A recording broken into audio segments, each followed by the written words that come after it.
Hello everyone. In the last class we have seen some definition of zero and singularities, and I think two types of singularities, that is isolated singularity and non-isolated singularity. Now we will see the remaining types. Third one is removable singularity. Fourth one is essential singularities. And fifth one is pole. These all are the types of singularities only, and you will get these all are equating denominator is equal to 0. Okay. So I have given the Lorentz series expansion. Okay. We are having Lorentz series expansion. F of z is equal to what? Summation of n is equal to 0 to infinity. Here an z minus a raised to n plus next summation of n is equal to 1 to infinity bn z minus a raised to minus n. Okay, this is the Lorentz series expansion. Okay, already I have derived this theorem. Here we can call this part is nothing but analytic part. This part is nothing but analytic part, and this part is nothing but principal part. This is analytic part and this is principal part. Okay, so suppose in the principal part of this function f of z, contains no terms. There is a no term in the principal part, or we can say this bn is equal to 0. Okay, this bn is equal to 0 for all values, means b1 is also 0, b2 is also 0, b3 is also 0, as up to bn is also 0. That is for all values of n. Then we can say f of z is having removable singularities. Okay. This is the theoretical definition. Only remember, if this principal part of this Lorentz series expansion of f of z contains no terms, then, or we can say bn is equal to 0, and this is for all values of n, then f of z is having, or f of z is equal to a, f of z at z is equal to a is called removable singularity. Similarly, suppose in the principal part of f of z, okay, at z is equal to a contains infinite number of terms. If this part contains infinite number of terms at z is equal to a, then that point z is equal to a is called essential singularities, infinite number of terms. And suppose again if this principal part contains finite number of terms, if it is contains finite number of terms, then z is equal to a is called pole of the function f of z. Okay, three definitions. Please remember, if at z is equal to a, if this principal part is 0, okay, there is a no terms contained in this principal part, then we can say z is equal to a is the removable singularity. At z is equal to a, if principal part contains infinite number of terms, then it is called essential singularity. And at z is equal to a, if principal part contains finite number of terms, then that is nothing but pole of the function f of z. This is the theoretical definition. I will give one more definition for each. First one is removable singularity. Suppose if limit of f of z at z is equal to a exist, limit of f of z at z is equal to a exist and it is finite, then it is called removable singularity. Suppose if this limit does not exist, limit of f of z at z is equal to a, if it is does not exist, then we can say that z is equal to a is essential singularity. Z is equal to a is essential singularity. Okay, and one more thing, wait a minute. Okay, z is equal to a is essential singularity. I will give one more example for each. Suppose if your f of z is sin z divided by z. Okay, and suppose if z is equal to 0 is the singularity, because we know that if you substitute 0, you will get the value is not defined. Okay, so if it is not defined, means obviously it is not analytic, so we can say z is equal to 0 is the singularity. But whether it is removable or essential, How we will check? Find the limit. Limit of f of z at z is equal to a. So here a is 0. So at z is equal to 0, you see, if you are taking a limit of sin z upon z at any point, the limit is always 1. Okay, that is the standard limit. The standard limit. You will get limit point is 1. And 1 is finite. It is exist and it is finite. Therefore, we can say z is equal to 0 is the removable singularity. I will give one more example. F of z is equal to e raised to 1 by z. Okay. Now, at z is equal to 0 again.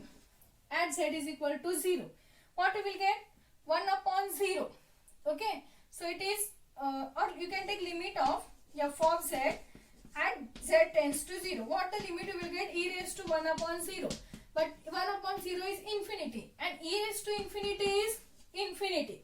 E raised to minus infinity is 0. Because we can write it is nothing but 1 upon infinity. But e raised to infinity is infinity. So limit does not exist. It is infinite. It does not exist.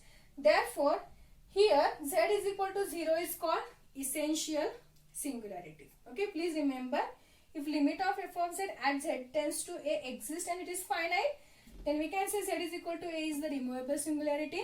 If it is if limit of f of z at z tends to a does not exist, then we can say z is equal to a is the essential singularity.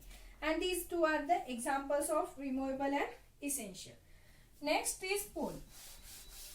What is the pole of the function f of z? See, these all pole, removable singularity or essential singularity, these all are the types of singularities only. Okay. So, last one is pole. So, what is mean by pole? Okay.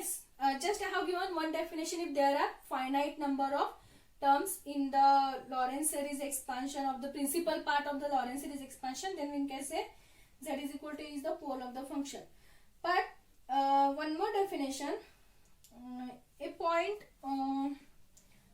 okay, at z, we can say z is equal to a is the pole of the function f of z of order m if limit at z tends to a z minus a into f of z is finite.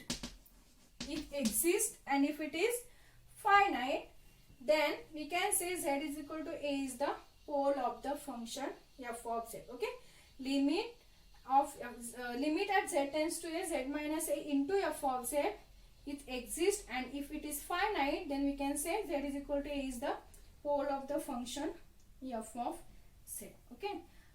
So these are the definition.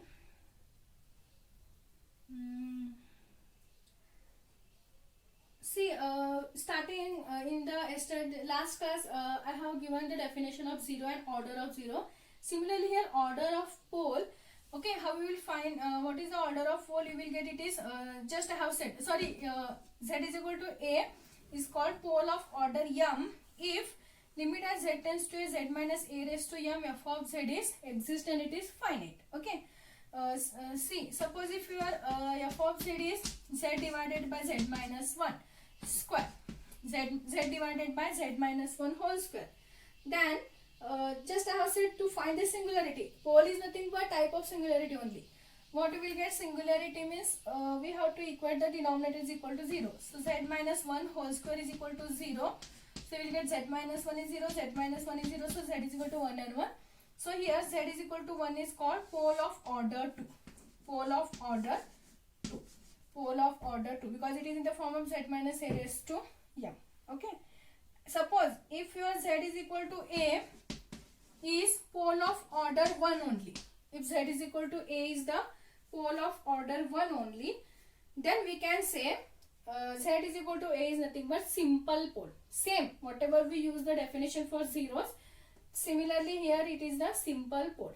If z is equal to a is the pole of order 1, then we can say z is equal to a is nothing but simple pole. For example, suppose if f of z is equal to z plus 1 divided by z into z minus 1 whole square. So what we will get the pole here? First is z is equal to 0 and second is z is equal to 1 and 1. So here what we will say 0 is the pole of order 1. So here 0 is the simple pole and z minus 1 whole square. So we will get 1 and 1 is the pole of order 2. So there are two poles of the given function f of z. First is 0, second is 1.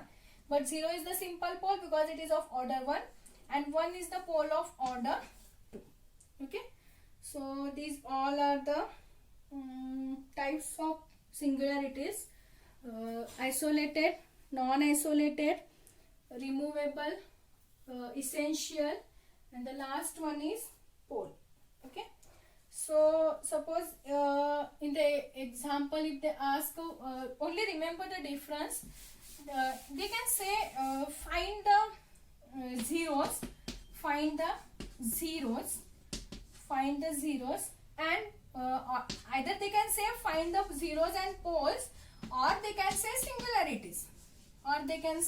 singularities, find the zeros or poles or zeros or singularities of the given function f of z. Only remember, to find the zeros, equate numerator is equal to 0 and find the value of z, that is nothing but your zeros of the given function f of z. To find the singularity, equate denominator is equal to 0, find the value of z, that is nothing but your pole or singularity of the given function f of z. So they can ask the question for 2 marks. Find the 0 and pole of the given function f of z, or find the 0 and singularity of the given function f of z. Okay. So these all about the poles, zeros, singularities. So in the next class we will see the examples. 2 marks example depend on this, because this whole concept is for only 2 marks. Okay. So either they can ask the definition or they can ask the example for 2 marks. So we will see the example in the next class.